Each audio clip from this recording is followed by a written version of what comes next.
Good morning, everybody. I'm in the kitchen this morning. A grand rising to each and every one of you. And I'm just going to quickly share with you my fish from Jamaica. Raw fish straight out of Jamaica, guys. And this morning, it's going to come from Jamaica on Spirit Airlines to the refrigerator, still frozen.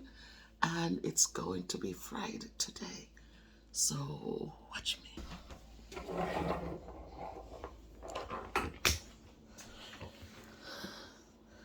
So guys, here in this container, I'm going to open it, and it's the first time that I did this, brought fresh fish from Jamaica. I don't know, my aunt called these some name. Thank you, Aunt. Good morning to you. I like the eyes, how bright they still are. They're not cloudy and rotting.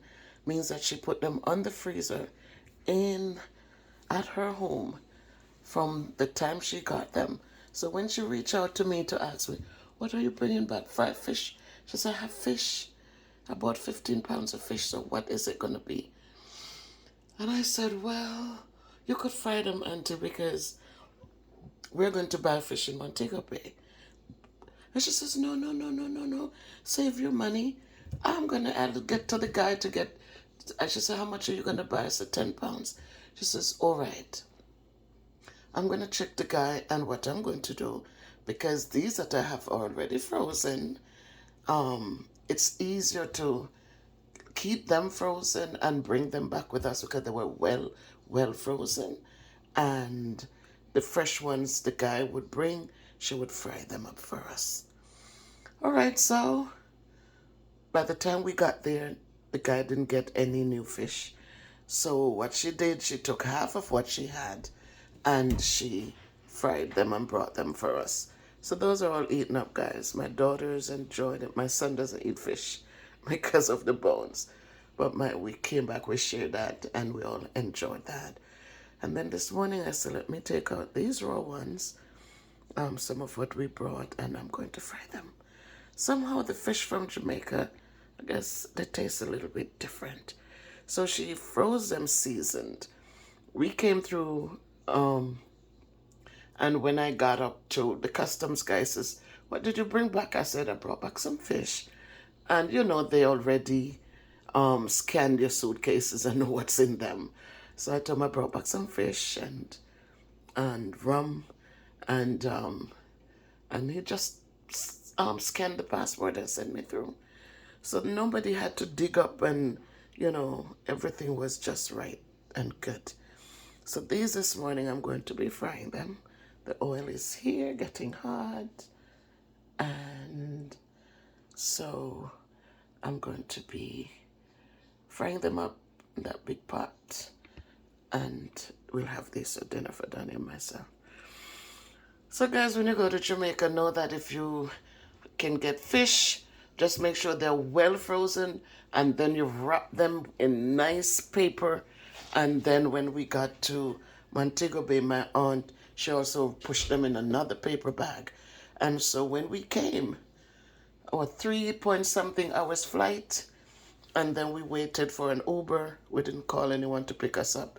We waited for the Uber, and we got home, and they were still iced, fully iced.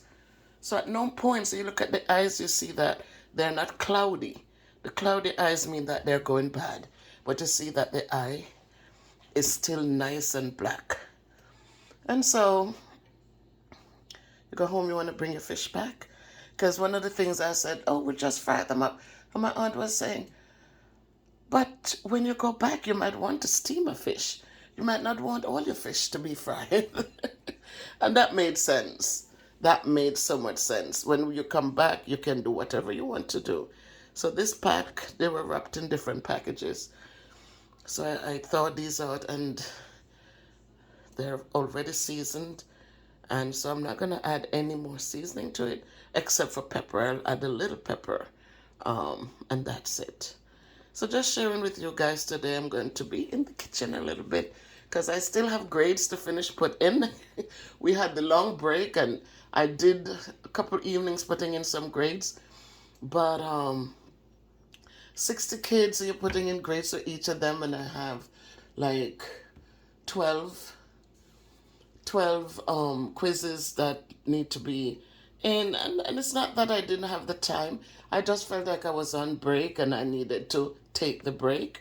And so I'll sit at the desk and I go to my solitaire game and I play some. I do the videos, I answer, I respond to comments, and just feel good. I don't want to go back to work overwhelmed. I don't want to go back to work and feel like, oh my God. You ever see you go back after a vacation or a long weekend, and the first person you meet is, oh my God, we needed another week. But even if you got another week and another week, you're still going and you feel like tired, right? So today I was washing the bathrooms and I was thinking, I read a comment from the video I did yesterday about chances and the chances I took in my professional journey. And Maurice Kingpin commented about the book. And he always said that, you have the experiences you have, you should write a book, you should write a book. And I kept saying that until now. And this morning I read the comment he made on that video about writing a book. And I'm washing the bathrooms and I got to the stand-up shower in one of the bathrooms and I was like, maybe I should now get a space in Jamaica and just sit back and write my book. Hang out with my daughter. And while she works online, I really write my book. You get to a certain age, I know a lot of people said, my living just started. No, my living started a long, long time ago. And so now, and honestly, I am tired. I am tired, so the thought came to me that, you know what, we could get the space down there, and while she works online, I could just, I don't know the name of these fish, but I know my daughter likes that one with the color in the head. But, yeah, the thought came to me because I love what I do as a teacher, but sometimes it can become stressful, guys. It can become very stressful. But today I'm going to enjoy these fish. Tomorrow we go back to work. And last night we had a lot of rain. Yesterday evening into the early night. A lot of rain. We've heard thunder. A lot of rain. And today's cloudy. It's not bright, but we're here, right? We're present. So that's okay. I'm going to do up these fish. I have some bulgur. I'm going to make some bulgur with it. I'm going to try bulgur with the rice and peas, with the peas. See how that tastes. Should be good. So there you go, guys. Fresh fish, raw fish straight out of the Caribbean Sea. In the kitchen of Miss Bev's production. Ready for the oil. So thanks for your support, guys. Thank you for watching. Thank you for commenting. Thank you for all that you do, all that you say, all the contributions you have given for my members. I want to thank you. We don't have a lot of members, but you know what? It's what it is. I'm just grateful anyways.